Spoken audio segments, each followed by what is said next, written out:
जय हिंद दोस्तों, कैसे हो आप सभी लोग। दोस्तों, नंबर सिस्टम पे हम बात कर रहे थे, काफ़ी कुछ चीज़ों के बारे में हमने बात करी थी। तो आज के इस वीडियो में हम कुछ इंपॉर्टेंट कंसेप्ट और कुछ इंपॉर्टेंट क्वेश्चन है जिनको हम लेकर आगे और बात कर रहे हैं। तो देखते हैं, सबसे पहले पहला प्रश्न क्या है हमारे पास में कि 100 में से छोटी कौन सी संख्या घटाई जाए, यानी कि वो कौन सी संख्या है छोटी से छोटी जिसको यदि हम 100 नहीं सॉरी 1000 में से अगर हम छोटी से छोटी कौन सी संख्या जिसको घटाएं तो शेष बची हुई जो संख्या है वो 19 से पूर्णतया विभाजित हो। 1000 में से हमारे को वह छोटी से छोटी संख्या घटानी है, न्यूनतम वो संख्या होगी जिसको यदि हम घटा दें तो उसके बाद 19 का जो है भाग उसमें चला जाएगा। तो क्या करें हम इस क्वेश्चन को करने के लिए? देखो, आप बहुत सिंपल अप्रोच है, आपको वो संख्या ही निकालनी है जिसको हम अगर इसमें से घटा दें तो 19 का भाग जाने लग जाएगा। आप एक काम करो, इसमें 19 का भाग दो पहले, यानी कि 1000 में ही हमने दिया 19 का भाग। तो देखिए, आप पहले इसमें देंगे 19 पंजे 95, फिर बचेगा 5 और आगे का 0, फिर आप देखिए 19 दो 38 और ये आ गया 12। यानी कि आप देख रहे हैं कि जब 1000 में मैं भाग दे रहा हूं इस चीज का तो मेरे पास शेषफल कितना आ रहा है? 12। शेषफल कितना आ रहा है मेरे पास? 12। यानी कि 12 को अगर मैं घटा दूं 1000 में से, इस 12 को मैं घटा दूं तो फिर उसके बाद जो भी चीज आएगी उसमें पूरा भाग जाएगा। और वो कितनी बार जाएगा? 52 बार, क्योंकि अभी मैंने 1000 में जब डिवाइड किया इसका तो 52 बार पूरा भाग गया और शेषफल बचा 12। यदि इस 12 को मैं इसमें से घटा दूं तो मेरे पास में 19 का पूरा भाग जाने लग जाएगा। तो वह छोटी से छोटी संख्या कौन सी हो जाएगी? 12। तो समझ में आ गया आप लोगों को किस तरह से हमने इस सवाल के अप्रोच लगाए। तो काफी आसान सवाल था ये। क्या हमारे पास में कि किसी संख्या को 195 से अगर भाग दें तो भाग देने पर हमारे पास जो शेषफल है वो कितना बचता है? 47। शेषफल बचता है 47। तो वो जो संख्या है उसी संख्या को अगर हम 15 से डिवाइड करें, 15 से भाग दें तो शेषफल क्या बचेगा? क्या प्रश्न है हमारे पास? उस संख्या को हम 195 से भाग दे रहे हैं और शेषफल बच रहा है 47। अगर वो जो संख्या है उसी संख्या को हम 15 से डिवाइड करें तो शेषफल क्या बचेगा, ये हमारे को बता। तो देखो, सबसे पहले वो संख्या उसको 195 से भाग दे रहे हैं। अपन ने माना उस संख्या में भाग दिया 195 का और क्यू बार गया। देखो, हमने आपको जो चीज बताई थी हमने इस तरह से बताया था, आपको पता हो, आपको रिमाइंडर थ्योरम बताई थी, शेषफल में बताई थी। किस तरह से बताई थी? भाज्य जिसमें भाग दिया जाना होता है, किसका देना है? 195 का। तो 195 क्या है? भाजक। कितनी बार गया भाग? Q bar. ये क्या है? भागफल, कोसाइन प्लस, और जो शेषफल है जो रिमाइंडर है कितना बच रहा है? 47। भाज्य बराबर भाजक इंटू भागफल प्लस शेषफल, यही बताया था आपको। इस तरह से मैंने लिख दिया, यानी वो संख्या क्या है मेरे पास? x। 195 का भाग दिया, क्यू बार गया और शेषफल बचा 47। अब भाग कितने का देना है? 15 का। तो देखो, आप सबसे पहले ये जो 195 है इसको आप 15 की फॉर्म में लिख सकते हो क्या? मतलब 15 के गुणनखंड के रूप में आप लिख सकते हो, बिल्कुल लिख सकते हैं। देखो, आप 15 का डिवाइड करो, इसमें 15 एकम 15 बचा 4 और 15 3 45, तो 13 बार जा रहा है भाग। इसको आप लिख सकते हो 195 को 13 गुणा 15 गुणा क्यू प्लस 47, इस तरह से लिख सकते हैं आप। इस पूरे के पूरे जो फैक्टर्स हैं ये, इनमें आप देख सकते हो मल्टीप्लीकेशन में 15 आ रहा है, यानी कि इस पूरे फैक्टर में तो 15 का डिवाइड होगा, 15 से 15 कट जाएगा और 13 क्यू बच जाएगा। इसमें 15 का भाग जाएगा 13 क्यू बार, यानी कि इस एक्स में जो कि इन चीजों से मिलके बना है उसमें एक चीज तो है ये जिसमें 15 का भाग जा रहा है। अब हमारे को 15 का भाग और किसमें देना बाकी रह गया? 47 में। आप देखिए 15 का भाग कितनी बार जाएगा? तो 15 3 45, 3 बार तो पूरा और शेषफल बच गया 2। हमने देखा इसमें पूरा 15 का भाग चला गया, इसमें भाग गया कितनी बार? 3 बार। शेषफल कितना बचा? अब बाकी लास्ट में 2। क्या पूछा था हमारे को? उसी संख्या में, संख्या x थी यानी कि ये पूरी थी, उस पूरी संख्या में भाग दिया 15 बार, इसमें तो चला गया, इसमें गया 3 बार और पूरी की पूरी संख्या में देखा जाए लास्ट में शेषफल कितना बचा? तो भाग देने पर कितना शेषफल बचेगा? 2। तो ये इस तरह के सवाल होते हैं। अपने को क्या करना होता है इसमें? सबसे पहले देखना होता है कि जो बड़ी संख्या है उसका फैक्टर्स किस फॉर्म में बन सकता है। तो अपन ने देखा कि 15 को इस तरह से लिखा जा सकता है, तो इसमें तो 15 का भाग पूरा चला जाएगा वैसे भी, तो इससे बनने वाली जो भी संख्या होगी उसमें भी 15 का भाग जाएगा। बचा 47, तो 47 में हमने भाग देके देख लिया 15 का, 3 बार तो पूरा भाग गया, शेषफल बचा 2। तो इस तरह का ये प्रश्न कभी आ जाते हैं तो इनको देख के अपने को कंफ्यूज नहीं होना है, काफी आसान कंसेप्ट है इन सवालों का। तो ये इस तरह से काफी आसान सवाल था। क्वेश्चन देखो आप 476 गुणा 198 गुणा 359 गुणा 242, और इसमें कह रहा है कि फाइंड द यूनिट डिजिट, यानी कि जो भी अपने को रिजल्टेंट मिल रहा है उसका आपको इकाई का अंक जो है वो कितना आएगा ये फाइंड आउट करना है। तो देखो इस क्वेश्चन में क्या करना है, आपको पहले बताया था इकाई का अंक कैसे फाइंड आउट करते हैं। इकाई के अंक से ही मतलब है, उसके बाद और किसी से मतलब नहीं। आप देखें सबसे पहले ये 6 इस 8 से मल्टीप्लाई हुआ तो 6 8 48, यानी यूनिट डिजिट बनेगी 48 में यूनिट डिजिट देख लो आप 8। ये 8 इस 9 से जाके मल्टीप्लाई हुआ तो 8 नाम 72, यानी यूनिट डिजिट बनेगी 2, और ये 2 इस 2 से जाके मल्टीप्लाई हुआ तो यूनिट डिजिट बनेगी 4, यानी कि फाइनली जो रिजल्टेंट मिलेगा उसका यूनिट डिजिट कितना आ जाएगा हमारे पास में 4। मेरे हिसाब से समझ में आया होगा आप लोगों को, यूनिट डिजिट इसका कितना आ जाएगा 4। अगला प्रश्न हमारे पास 7 की घात 65, 6 की घात 41, 3 की घात 57, और इसमें जो भी रिजल्टेंट मिलेगा ये कह रहा है उसका यूनिट डिजिट कितना आएगा, उसका जो यूनिट डिजिट है इकाई का अंक है वो कितना आएगा हमारे को फाइंड आउट करना है। देखो क्या करेंगे सवाल, मैंने आपको बताया था कि जैसे 7 है तो जैसे 6 है, 6 का आप कितना भी घात ले लो, 6 चौड़ांग 36, फिर 6 यानी 6 का क्यूब 216, हमेशा यूनिट डिजिट कितना आ रहा है 6, यानी इससे यूनिट डिजिट हमेशा 6 ही आएगा, ये तो कंफर्म है। 3 में आप देखें हर 4 पावर के बाद में जो यूनिट डिजिट है वो रिपीट होना चालू हो जाएगी। जैसे आप देखें 3 की पावर 1 है तो 3, 3 की पावर 2 है तो 9, 3 की पावर 3 है तो 27, 3 की पावर 4 है तो 81, लेकिन जैसे 3 की पावर 5 है कितना आया ये 243, 3 9 7 1, यहां तक तो यूनिट डिजिट चल रहे थे, एक के बाद वापिस फिर 3 आ गया। देखो आप यहाँ पर भी 3 ही था, यहाँ पर भी 3 ही था, ये आप लोगों को बताया था मैंने, हर 4 के बाद में जो यूनिट डिजिट है वो वापस रिपीट होना चालू हो जाती है। तो पावर में हमारे को 4 का डिवाइड करके देखना है, तो हम देखते हैं 57 में जब 4 का डिवाइड करके देखेंगे तो देखो आप 57 में कितनी बार भाग जाएगा 4 का, जब हम भाग देंगे 4 एकम 4 17, 4 चौक 16, शेषफल बच गया 1, 14 बार पूरा पूरा भाग गया, शेषफल बच गया 1, यानी कि 3 की पावर 1 रिमाइंडर रहेगा, 3 की पावर 1 तो रिमाइंडर कितना हो जाएगा 3, इसमें इकाई का अंक कितना आ जाएगा 3। इसके बाद आप इधर देखें 65, आप जानते हैं 16 चौक 64, जो 7 की पावर है वो भी इसी तरह से रिपीट होती है। कैसे देखें आप इसको कि 7 की पावर 1 कितनी होती है 7, 7 की पावर 2 कितनी होती है 49, 7 की पावर 3 कितनी होती है इस तरह से। इसी तरह से 7 की पावर 4 आप देखेंगे तो उसमें यूनिट डिजिट 1 आएगा, जब वापस 7 से मल्टीप्लाई करेंगे 7 की पावर 5 में यूनिट डिजिट 7 आ जाएगा, यहाँ पर भी 7 ही था वहां पर भी 7 ही आएगा। तो आप लोगों को करना क्या है, यहाँ पर इसमें 4 का डिवाइड करेंगे 16 चौक 64, तो पावर में एक रिमाइंडर रहेगा केवल 64 बार, यानी भाग चला गया 4 का 16 बार तो रिमाइंडर रहा 1, यानी 7 की घात 1, यानी कि रिमाइंडर रहेगा 7। शेषफल इसमें इकाई का अंक कितना आ जाएगा 7, इसमें 6 और इसमें 3, देखिए आप 7 संग 42, 42 में इकाई का अंक 2 और 2 इससे 3 से मल्टीप्लाई होगा, यानी कि इकाई का अंक जो रिजल्टेंट फाइनली हमारे को मिलेगा उसमें जो यूनिट डिजिट होगी इकाई का अंक होगा वो कितना हो जाएगा 6। तो मेरे हिसाब से समझ में आएगा आप लोगों को कि किस तरह से हमने यहाँ पे यूनिट डिजिट फाइंड आउट करी है। अगला सवाल देखिए आप 10,490 को किसी संख्या से भाग देंगे। सबसे पहले आप देखें कि किसी चीज को भाग दे रहे हैं, यानी वो क्या है जिसमें भाग दिया जाता है वो तो भाज्य है, भाज्य जिसमें भाग दिया जा रहा है। किसी संख्या से भाग देने पर जिसका भाग देते हैं वो क्या होता है हमारे पास भाजक।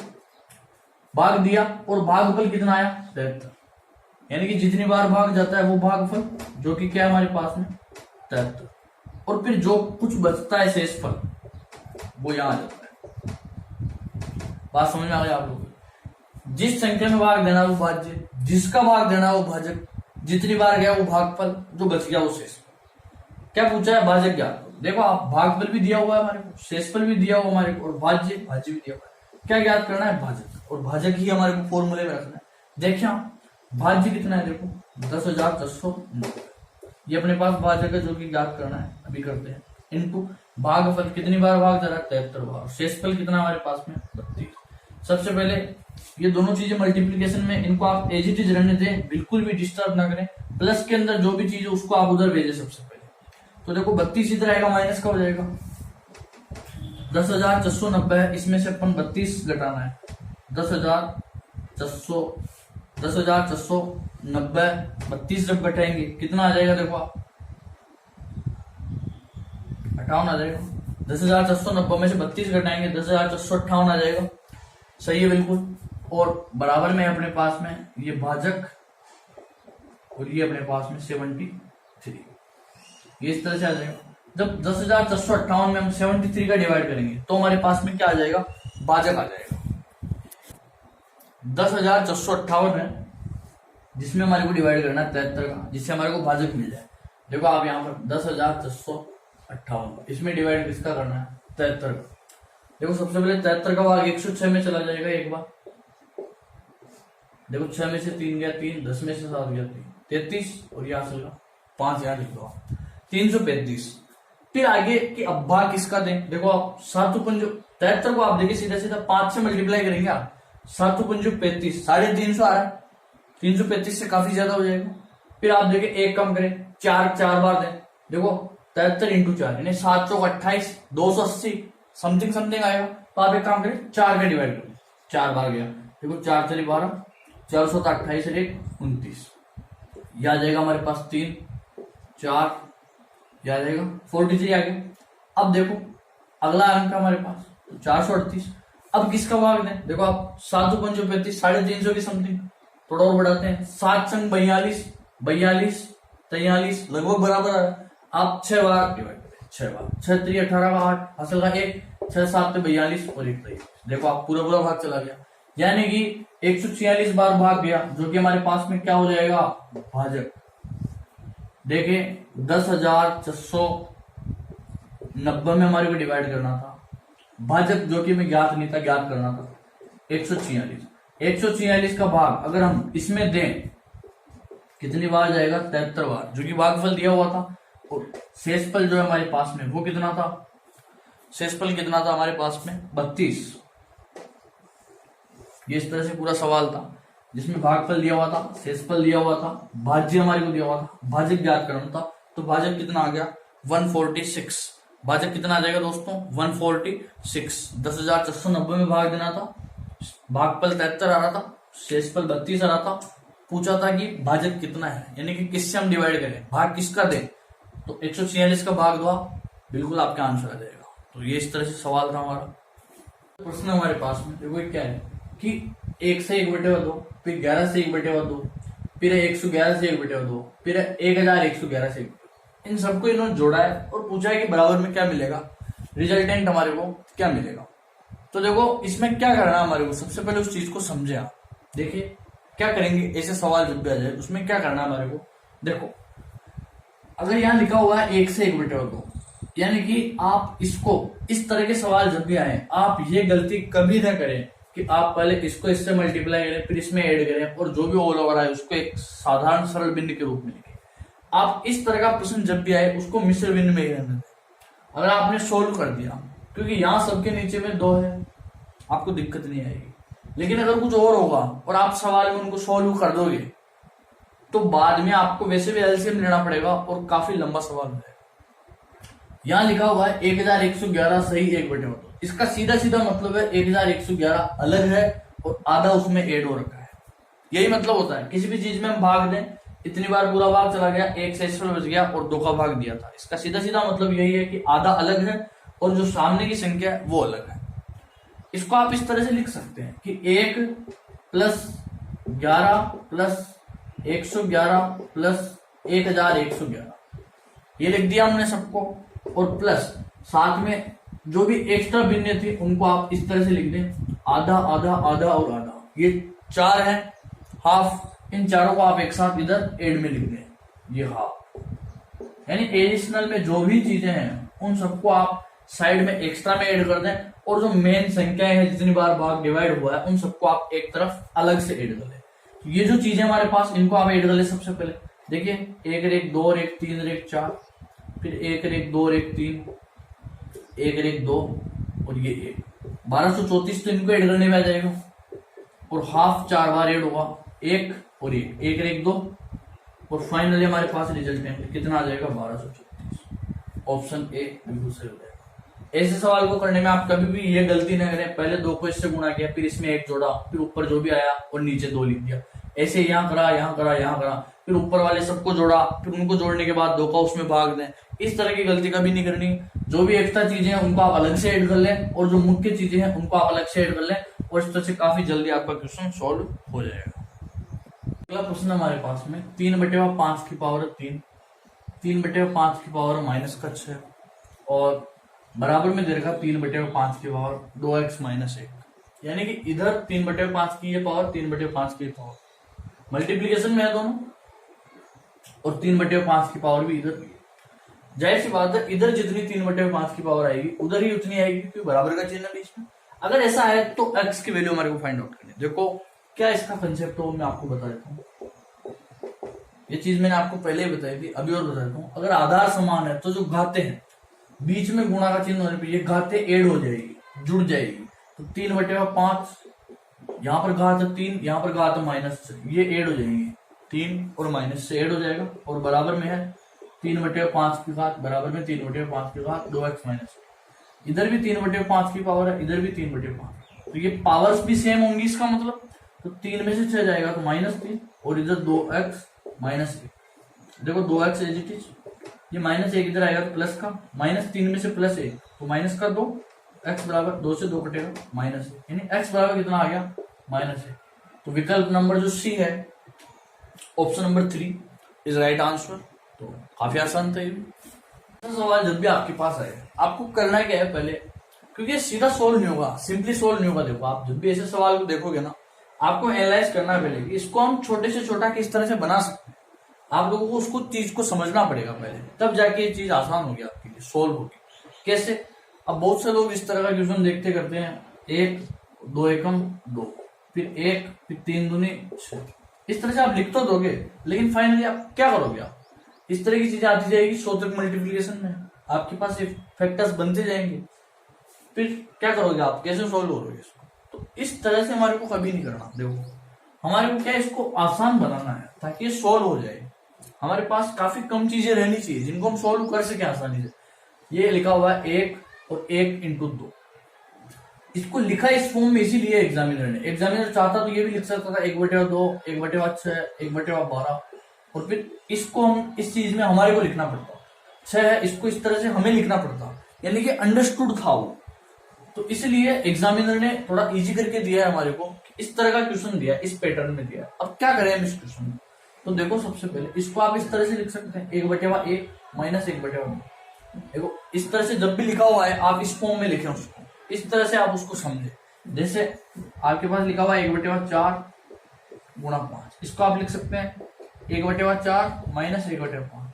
ऐसा क्यों लिखा आप इसको समझ सकते हैं। देखिए इन दोनों को सोल्व करना है, जाहिर सी बात है एलसीएम तो क्या आ जाएगा 4 × 5, अलग अलग है तो मल्टीप्लिकेशन में एलसीएम बनता है, 4 × 5 एलसीएम बन जाएगा। अब ऊपर शेष पर एक ही रहना चाहिए, तो एक तो हमने लिया 4 और एक लिया 5। जाहिर सी बात है ये थोड़ी भिन्न बड़ी है, ये छोटी है, क्योंकि इसमें जो हर है वो छोटा है, इसमें बड़ा है। सब चीजें बता चुका मैं आपको।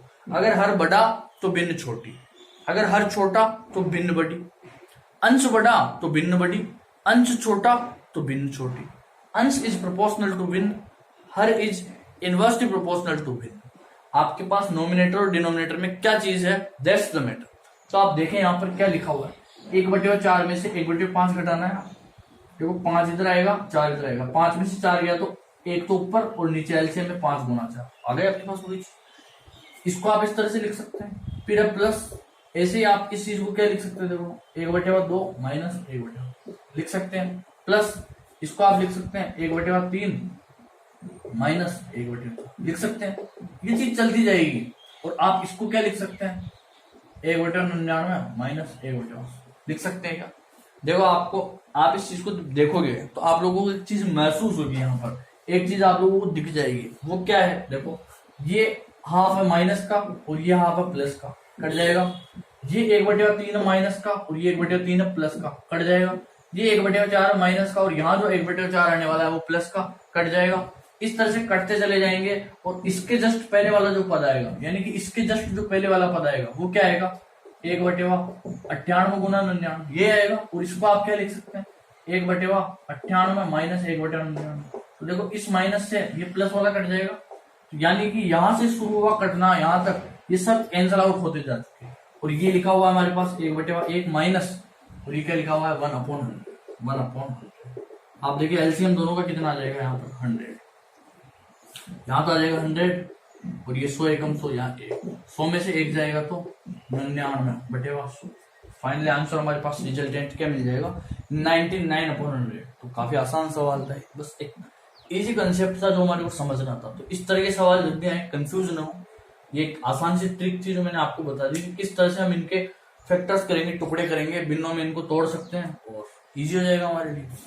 अगला जो प्रश्न हमारे पास में वो देखो क्या है कि 4 की पावर a है वो 5 के बराबर है, 5 की पावर b है वो 6 के बराबर है, 6 की पावर c है वो 7 के बराबर है, और 7 की पावर d है वो किसके बराबर है, 8 के बराबर।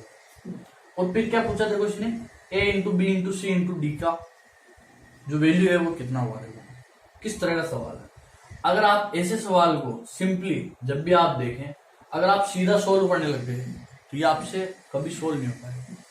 इसलिए इस तरह के सवाल को मैंने आपको बताया कि आपको एनालाइज करना पड़ेगा, पहले आपको देखना पड़ेगा उसको कि किस तरह से हम इस सवाल को इजी वे में कर सकते हैं। देखो कैसे करना है, हमारे को समझना है। सबसे पहले आप देखो कि अब 4 की पावर a है 5 के बराबर, 5 की पावर b है 6 के बराबर। तो इस तरह के फॉर्म्स जो हमारे पास में लिखे हुए पावर में, तो ये कुछ सोल्व ही नहीं हो पा रहा है। हमें काम करते इसको पीछे सोल्व करना शुरू करते हैं। 7 की पावर d क्या है देखो 8, मैं 8 को लिखता हूं सबसे पहले 7 की पावर d। मैंने 8 को क्या लिखा 7 की पावर d। अब एक कोई सा भी टर्म्स इस तरह से उठा के और सोल्व करना उसको चालू करें। अगर हम सबसे बड़ा टर्म उठाएंगे तो इजी रहेगा, क्यों, क्योंकि वो छोटे से छोटे टुकड़ों में डिवाइड हो सकता है। ये देखो ये 7 की पावर d होगा। हम देख रहे हैं इसमें कि 7 को भी कुछ लिख रखा है 6 की पावर से, आप 7 को लिख लें, क्या लिखेंगे 6 की पावर से और उसकी पावर d है यानी उसकी पावर d। मैंने आपको बताया था पावर पे जब भी पावर हो, पावर्स मल्टीप्लाई हो जाएगी तो c इंटू डी हो जाएगा। इसका मतलब 6 की पावर c इंटू डी, 6 की पावर c और उसपे भी पावर d है। तो मैंने आपको बताया कि पावर पे जब भी पावर आप पावर्स को मल्टीप्लाई करते हैं तो 6 की power c into D, c into D आ गया हमारे पास में।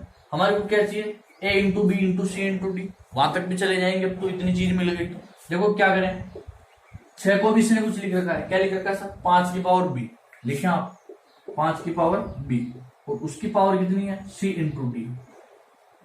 पावर्स पे पावर है, पावर्स को मल्टीप्लाई कर दें तो आप लिखोगे 5 और इसकी power b into C into D लिख सकते हैं। फिर आप देखिए 5 को भी कुछ लिख रखा है इसने 4 की पावर a, यानी कि आप लिख लें 4 की पावर a और उसकी पावर क्या है फिर b into C into D. आप देख रहे हैं पावर्स पे पावर है, पावर पे पावर, पावर मल्टीप्लाई हो जाती है तो आप इसको लिखेंगे 4 की power a into B into C into D. कितना आसान हो गया हमारे पास। ये इधर 8 लिखा हुआ है और बराबर में ये लिखा हुआ है, इसको आप लिख लें। ये इधर 8 और बराबर में लिखा हुआ है 4 की power a into B into C into D. देखिए जो चाहिए था वही आ गया हमारे पास में। इसी चीज को सॉल्व करना था हमारे को, a into B into C into D. क्या करना है हमारे को समझे इसमें कि 8 को आप क्या लिख सकते हैं 2 की पावर 3, क्योंकि 2 की पावर्स में आप इसको कन्वर्ट करके सॉल्व कर सकते हैं। उससे हमारे पास में जो कंपैरिजन है, तुलना हम इसके बीच में कर सकते हैं। 2 की घात 3 लिख सकते हैं, 4 को आप लिख सकते हैं 2 की घात 2, 2 की घात 2 और उस पे पावर कितनी है देखो a into B into C into D. वही पावर पे पावर है तो ये मल्टीप्लाई हो जाते हैं आपस में। तो इधर तो 2 की घात है 3 और इधर 2 की घात 2 इंटू दिस, 2 इंटू दिस। देखो हमारे को वैल्यू निकालनी है a into B into C into D, a into B into C into D. तो बाकी जो 2 है वो उसको उधर भेज दें तो 3 और 2 मल्टीप्लाई में तो उधर डिवाइड में हो जाएगा 3/2, 3/2 बराबर कितना आ जाएगा 1.5। A B into C into D, उसकी वैल्यू कितनी आ गई 1.5। Is the right answer.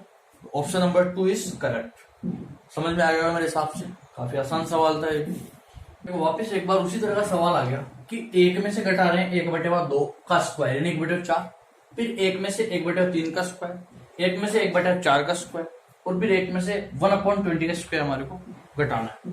इनको आपस में मल्टीप्लाई कर रखा और पूछ रहा है फाइनली क्या हमारे को मिलेगा। देखो वापस से वही 1 माइनस, इसको हम 1/4 लिखें, फिर 1 माइनस 1/9 लिखें, फिर इसको सोल्व करेंगे तो ये आ जाएगा 3/4, इसको सोल्व करेंगे ये आ जाएगा 8/9, फिर अगले को सोल्व करेंगे वो आ जाएगा 15/16, फिर उसके अगले को 24/25। लेकिन क्या इस तरह से मल्टीप्लाई करते जाएंगे क्या हम 20 तक? ऐसा पॉसिबल नहीं है दोस्तों, हम ऐसा कर तो लेंगे फिर हम इनको आपस में कैंसिल आउट करेंगे और ऐसे में हमारा काफी ज्यादा टाइम वेस्ट हो जाएगा और उसके बाद भी हमारे आंसर आए ही सही, दैट्स नॉट कंफर्म। ये कोई जरूरी नहीं। क्या करें इस सवाल को, थोड़ा सा इजी करते हैं इस सवाल को, आसान बनाते हैं। कैसे बनाएंगे, लेकिन है सब मल्टीप्लीकेशन में, क्या हम इसको और ज्यादा टुकड़ों में तोड़ सकते हैं क्या? क्योंकि अगर हम इनको डिवाइड करेंगे कुछ फैक्टर्स में तो हमारे लिए इजी हो सकता है, आसान हो सकता है। कैसे करें आप, देखो समझना पड़ेगा। मैंने आप लोगों को पहले बताया था 1 का स्क्वायर तो 1 होता है, तो आप 1 को 1 का स्क्वायर भी लिख सकते हैं, यानी ए स्क्वायर माइनस बी स्क्वायर। आप इस सीरीज के हर टर्म्स में देख लें, हर पद में देख लें आप, ए स्क्वायर माइनस बी स्क्वायर की फॉर्म है सब जगह, क्योंकि 1 को 1 का स्क्वायर लिख सकते हैं, तो ए स्क्वायर माइनस बी स्क्वायर 1/4 का स्क्वायर। इसी तरह से ए स्क्वायर माइनस बी स्क्वायर 1/20 का स्क्वायर। हर टर्म्स में आपको ये फॉर्मूला दिख जाएगा, और इसका मतलब होता है A plus B, A minus B. आप कह सकते हो उसको, we can say that A plus B और ए माइनस बी, इसका एक्सपेंशन ये होता है। बस वही चीज हमारे को इसमें अप्लाई करनी है। इजी किस तरह से हम बनाए जो क्वेश्चन है हमारा, कि ये हमारे को करना पड़ता है। ये आइडिया क्यों दिमाग में आया, कैसे आया, वो मैं आप लोगों को बताता हूँ। कैसे करेंगे, पहले अप्रोच लगाते हैं। इसमें देखो ए प्लस बी, यानी कि हर टर्म्स का पहला और दूसरा पद पहले आप ऐड करें और फिर इस तरह से सब्ट्रैक्ट करते हुए मल्टीप्लाई करते हैं। तो क्या करना है हमारे को कि 1 और बी की वैल्यू कितनी है, 1/2, उसमें 1/2 जोड़े, फिर वही 1 और बी की वैल्यू 1/2 घटा दें, फिर भी सबके बीच में मल्टीप्लीकेशन है, फिर इसको सॉल्व करें तो 1 प्लस 1/3 और 1 माइनस 1/3। देखिए ये आइडिया दिमाग में कैसे आया वो मैं आप लोगों को एक्सप्लेन वो भी कर देता हूँ। देखो आपको ये पता होना चाहिए था कि अगर हम ए plus B, A minus B की फॉर्म में लिखेंगे तो होगा क्या उससे, कि जब भी ये 1 प्लस 1/2 होगा, ये 2 आगे जाके ऊपर जाएगा और 1 में जुड़ेगा, तो ऊपर क्या बन जाएगा, 3/2। क्या बन जाएगा, 3/2। और यहाँ ऑलरेडी हमारे पास में जो हर है उसके अंदर कितना है, 2। यहाँ कितना बनेगा, 2 एकम 2, और उसमें से 1 जाएगा तो 1/2, 3/2, 1/2। यहाँ तक क्लियर। अब देखो यहाँ पे, यहाँ हर में कितना है, 3। इस 3 से कौन सा 3 कट जाता, ये 3। और ऐसा हर बार होगा, क्यों, क्योंकि जो छोटी संख्या जैसे 2 है वो 1 में ऐड होगी, 2 और 1 3, फिर यहाँ नीचे 3 है, उस 3 से वो कट जाएगा, फिर 3 और 1 4, यहाँ आगे बनेगा 3 और 1 4, नीचे 4 है वो भी कट जाएगा। इस तरह से अंश लगातार हर से कटता चला जाएगा और हमारे को फाइनली हमारी जो चीज है वो मिल जाएगी। इस तरह से ये आइडिया हमारे दिमाग में आया, तो वही चीज हमारे को अप्लाई करनी है। आगे फिर हम और लिख देंगे 1 प्लस 1/4, 1 माइनस 1/4, और ये चीज चलती जाएगी कहां तक, 20 तक। अब हमारे लिए इजी हो जाएगा। कैसे, देखो इसको हम लिखेंगे 3 और 1 4/3, इसको लिखेंगे 3 एकम 3, 3 में से 1 गया तो 2/3। आप देखें यहाँ जो हर में है वो इस अंश से कटेगा, यहाँ जो हर में है वो इस अंश से कटेगा, और ये लगातार कटते चले जाएंगे और हमारे को हमारा आंसर मिल जाएगा। अब जो चीजें बच गई वो किससे कटेगी, जैसे इसको हम सोल्व करें तो क्या आएगा, 4 एकम 4 और 1 5/4, इस 4 से ये 4 कट जाएगा, फिर 4 एकम 4 और 1 3/4, इस 3 से ये 3 कट जाएगा। इस तरह से ये चीजें लगातार कटती चली जाएगी, आगे से आगे सोल्व होता जाएगा। आगे हम लिखेंगे 1 प्लस 1/5, 1 माइनस 1/5। इसको आप लिखेंगे तो क्या लिखेंगे आप, 6/5, और इसको आप लिखेंगे तो क्या लिखेंगे आप, 4/5, ये लिखेंगे। देखिए इस 4 से ये 4 कैंसिल आउट हो जाएगा, इस 5 से ये 5 कैंसिल आउट हो जाएगा, और जो आगे चीजें बचती चली जाएगी, सोल्व होती चली जाएगी। तो इस तरह से हमारे को इस क्वेश्चन को करना है। देखिए अब आप ये चीज थी हमारे पास, देखिए किस तरह से सोल्व करना है। इस 3 से ये 3 कैंसिल आउट हो जाएगा, इस 2 से ये 2 कैंसिल आउट हो जाएगा, इस 3 से ये 3 कैंसिल आउट हो जाएगा, इस 4 से 4 कैंसिल आउट हो जाएगा, इस 4 से ये 4 कैंसिल आउट हो जाएगा, इस 5 से 5 कैंसिल आउट हो जाएगा। इस तरह से और आगे आएंगे और कैंसिल आउट होते चले जाएंगे। यानी हमारे पास 1/2 केवल ये बचा, 1/2। बाकी सब चीजें कैंसिल आउट होती चली गई, होती चली गई, होती चली गई, और लास्ट तक ऐसा होगा। कहां तक होगा वो भी मैं आपको बता देता हूँ, किस तरह से लास्ट का जो टर्म्स एंड कंडीशंस आएंगी कैसे सोल्व होंगी बता देता हूँ मैं आप लोगों को। यहां मैं सोल्व कर देता हूँ उस चीज को कि आपके पास इस तरह की फॉर्म है, इसके जस्ट पहले वाला पद ये होगा, उसके जस्ट पहले वाला पद यही होगा। तो देखिए आप इसको सोल्व करेंगे, आप क्या लिखेंगे, 1 प्लस 1/19, 1 माइनस 1/19। इसी तरह से इसको सोल्व करेंगे तो 1/, ये और ये, इस तरह से आएगा आपके पास। तो देखो इसको आप क्या लिखेंगे, 20/19, इसको आप क्या लिखेंगे, 18/19, इसको आप क्या लिखेंगे? 21/20, इसको आप क्या लिखेंगे? 19/20। इसके जस्ट पहले आए तो वो क्या होगा हमारे पास? 1/18 और 1 माइनस 1/18। तो ये कितना हो जाएगा? 19/18। ये कितना हो जाएगा? 17/18। अब आप देखिए इनमें कैंसिल आउट चीजें हो रही है या नहीं हो रही। देखो आप, इस 19 से ये 19 कट गया, इस 19 से ये 19 कट गया, इसी तरह से इस 18 से ये 18 कट जाएगा, इस 20 से ये 20 कट जाएगा। तो आप देखिए चीजें कैंसिल आउट हो रही है। इसी तरह ये 17 और ये 18 ये पहले वाले पदों से कटेंगे। जैसे ये 19 है, ये इससे कट गया, बाद वाला 19 इससे कट गया, ये 20 इससे कट गया, चीजें सारी कट गई। यहाँ पर भी क्या बच रहा है? 21 और ये वाला 20। इसके अलावा और सब चीजें पहले वाली कट जाएंगी। क्या बचेगा? 21/20। ये सवाल को जब आप टर्म्स आपके पास में सारी लिखी हुई होगी तो आपको सीधे दिख जाएगी कि कौन कौन सी कट रही है। ये 2 टर्म्स आपके पास बचेगी फाइनली। आप लोगों को करना क्या है? ये हमारे पास 21 और ये 20 इंटू 2 कितना हो गया? 40। 21/40 हमारे पास है। नीचे 0 है, उसको एज इट इज रहने जहां पहले 4 का इसमें डिवाइड करें। देखो 4×20, 4×20 बचा 1 पॉइंट लगा दो। 4×2 8, 2 20 और 4×20 5.25 और नीचे 0 था, ये 10। तो आपके पास आ जाएगा 0.525। 0.525 is the C option, is the right correct. जो विकल्प हमारे पास, जो विकल्प नंबर सी है वो राइट आंसर हो जाएगा। तो इस तरह से कई बार क्वेश्चंस किसी भी तरह के आ जाते हैं। हम लोगों को क्वेश्चंस देख के डरना नहीं है, उसको समझना है, उसको एनालिसिस करना है कि किस तरह से हम इस क्वेश्चंस के अप्रोच लगा सकते हैं। तो काफी आसान सवाल था ये भी। अगला जो प्रश्न हमारे पास में वो क्या कह रहा है कि अगर n एक सम संख्या है, n is always an even number then 6n-1, ये जो संख्या है फाइनली हमारे को जो मिलेगी ये किससे पूर्णतया विभक्त होगी? यदि n एक सम संख्या है तो ये चीज जो है किससे ऑलवेज डिवाइड होगी, पूर्णतया विभक्त होगी, ये हमारे को बताना। तो काफी आसान सवाल है। देखो क्या करना पड़ेगा हमारे को, n एक सम संख्या है तो n की जगह एक सम संख्या से 2 रख दो आप, 2 माइनस 6 का स्क्वायर कितना हो जाएगा? 36। 36 में से 1 गया तो 35। कितना आ रहा है? 35। और 35 में किसका भाग जाता है? इनमें से 35 का जाता है। 35 इसका आंसर हो जाएगा। क्या ये सही आंसर है क्या? अगर पावर कुछ बढ़िया आ जाती तो क्या उस कंडीशन में 35 का भाग जाता? चेक करके देख लेते हैं। आओ, जैसे n की जगह 4 रखो, 6 की घात 4 माइनस 6, इस तरह से आ जाएगा। ये वापस से वही चीज बन चुकी है जिसके हमने अभी थोड़ी देर पहले बात की। कैसे? 6 की घात 4।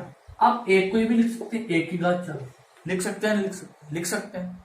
बस यही चीज है, यानी कि 6 की घात 4 माइनस 1 की घात 4। देखो 6 की घात 2 का स्क्वायर, 1 की घात 2 का स्क्वायर लिख सकते हैं। 2 दूनी 4, 2 दूनी 4, वो क्यों बात है वापिस। यानी कि ये तो है a और ये है b, a का स्क्वायर माइनस b का स्क्वायर। इसको हम लिख सकते हैं a प्लस b। a क्या है हमारे पास? Plus b, a minus b, a plus b, a minus b। ये क्या चीज है? ये वही चीज है जो अभी थोड़ी देर पहले लिखी थी। 6 स्क्वायर माइनस 1, और इसकी वैल्यू कितनी है? 35। ये पूरी चीज मिलकर बन रही है जिसमें एक फैक्टर ये है और एक फैक्टर ये है 35। तो इसमें जाहिर सी बात है 35 का भाग तो जाएगा इसी, क्योंकि फैक्टर में आ रहा है 35 को। तो 35। तो ये जो चीज है किससे पूर्णतया विभक्त होगी? हमेशा 35 से। तो काफी आसान सवाल था ये भी। तो सवाल हमारे पास में देखो क्या कर रहा है कि प्राकृत संख्या n के लिए n³ माइनस n सर्वदा किस बड़ी से बड़ी संख्या से विभक्त होगा वो हमारे को बताना है। यानी कि इस चीज में ऑलवेज इनमें से कोई ना कोई बड़ी संख्या है, वो बड़ी से बड़ी संख्या जिससे वो हमेशा डिवाइड हो। n क्या है वहां पर? प्राकृत संख्या। प्राकृत संख्या कहां से प्रारंभ होती है? 1 से, यानी 1 से लेकर के और अनंत तक कुछ भी वैल्यू इनकी हो सकती है। तो कैसे पता करें? सबसे पहले हमारे पास क्या चीज है? संख्या क्या है? n³ minus n। देखो आप इसको क्या लिख सकते हैं? n कॉमन ले लें, अंदर हो जाएगा n² माइनस 1। इसको a square minus b square, इसको आप लिख सकते हैं n प्लस 1 n माइनस लिख सकते हैं। कितनी बात समझ में आ गई? अब प्राकृत संख्या स्टार्ट कहां से होती है? 1 से। आप सबसे पहले इसमें 1 रखें, यहाँ 1, यहाँ 2 और 1 में से बन गया 0, यानी कि क्या बन रहा है? 0। अब 0 में तो इन सारी संख्याओं को भाग जाता है, तो हम ये चीज जज नहीं कर पा रहे कि बड़ी से बड़ी संख्या वो है कौन सी। चलो प्राकृत संख्या एक रख दिया मान, दो रखे थे, यहां हमने रखा दो, दो और एक तीन, और दो में से एक गया तो एक, तीन एकम तीन, तीन दूनी छह, कितना आया फाइनली हमारे पास छह। अब छह में किसका भाग जाता है, तीन का भी जाता है, छह का भी जाता है, 18 का 12 का नहीं जाता। और इसने क्या पूछा, बड़ी से बड़ी, तो तीन और छह में बड़ी कौन, छह। तो हमारे पास करेक्ट आंसर जो है वो क्या हो जाएगा, छह। लेकिन क्या ये सही उत्तर है क्या, हम दो तक चेक करके देखें। चलो आप आगे तक चेक करके देखते हैं, कुछ और वैल्यूज हम रखे थे, जैसे प्राकृत संख्या तीन रख के देखा, देखो तीन, तीन और एक चार, तीन में से एक गया तो दो, तो तीन चौक 12, 12 दूनी 24, कितना आ जाएगा, तीन चौक 12, 12 दूनी 24 आ जाएगा हमारे पास। 24 में भाग किसका जाता है, तीन का, छह का, 12 का। इसने पूछा बड़ी से बड़ी संख्या, लेकिन हमने छह आंसर क्यों बताया, क्योंकि 24 में तो 12 का भाग जाता है लेकिन छह में नहीं जाता, और हमारे पास हर एक संख्या में भाग जाना चाहिए उस बड़ी से बड़ी संख्या का। तो छह ही एक ऐसी संख्या है जिसका हर एक बड़ी से बड़ी संख्या में भाग जाएगा, इस प्रकार की संख्या में। तो सबसे बड़ी संख्या क्या कौन सी, छह है ऐसी संख्या। देख लें, अब आगे देख लें, प्राकृत संख्या चार रख के देखें, तो ये चार, चार का स्क्वायर, 16 में से एक गया तो 15, 15 चौक 60, देखो आप 60 में भी छह का भाग जाता है, 24 में भी जाता है, छह में खुद में छह का भाग जाता है, इस वजह से हमने इसको राइट आंसर बताया छह को। तो ये काफी आसान सवाल था। इस तरह के जो क्वेश्चन है उनमें कभी भी आप गलत आंसर टिक करके नहीं आए, काफी इजी कंसेप्ट, बस आप लोगों को समझना है, और हर एक कंडीशन है, हर एक जो केस है उसके लिए आप उस चीज को जो है चेक करके देखना है कि कौन से ऑप्शंस में वो चीज एग्जैक्टली सेटिस्फाई हो रही है, दैट्स द करेक्ट आंसर। तो काफी आसान सवाल था ये भी। प्रश्न में क्या कह रहा है कि यदि n एक प्राकृत संख्या है तथा 10 की घात n-1 जो है उसके अंकों का योग 4707 है, तो उस n का मान हमारे को ज्ञात करना है। यहाँ कितना n हम रखें, क्या बोल रहा है, n एक प्राकृत संख्या, यानी पहली बात तो n जो है 1 से शुरू होने वाली अनंत तक जाने वाली वो जो संख्याएं हैं उनमें से कुछ एक है, कोई एक मान है n का, कि हम उस n को यहाँ रखें तो इसका जो फाइनली हमारे को आंसर मिलेगा उसके अंकों का जो योगफल है, उस संख्या के अंकों का योग वो कितना आना चाहिए, कितना आना चाहिए। कैसे हम इस सवाल को करें, इस सवाल को, ऐसे सवाल को जब भी हमारे को देखना है कंफ्यूज नहीं होना है, और ना ही ऐसे सवाल को देख करके सोचना है कि यार कैसे होगा। आप उसको करना चालू करें, एक बार स्टार्टिंग करें, समझ में आएगा कि एक क्वेश्चन किस तरह से हमारे को सोल्व करना होगा, क्या इसमें अप्रोच लगानी पड़ेगी। देखो आप जब भी देख रहे हो कि n की जगह मान लो 1 रखे, 10 में से एक गया तो 9, n की जगह 2 रखो आप, तो 10 का स्क्वायर यानी 100, 100 में से एक गया तो 99, आप 3 रखो यानी कि 1000 में से एक गया तो 999, यानी ये तो कंफर्म हो गया आप लोगों को कि n की पावर चाहे आप प्राकृत संख्याओं में से यानी एक से प्रारंभ होने वाली जो संख्या है n की वैल्यू आप कुछ भी रखो, इसका फाइनली आंसर केवल और केवल 9 की डिजिट में ही मिलेगा। अगर एक रखोगे तो 9, 2 रखोगे तो 99, 3 रखोगे तो 999, रखते जाओ आप कुछ भी और डिजिट्स बढ़ती चली जाएगी। आपने 10³ रखी 3 बार 9, 2 रखी 2 बार 9, 1 रखा 1 बार 9।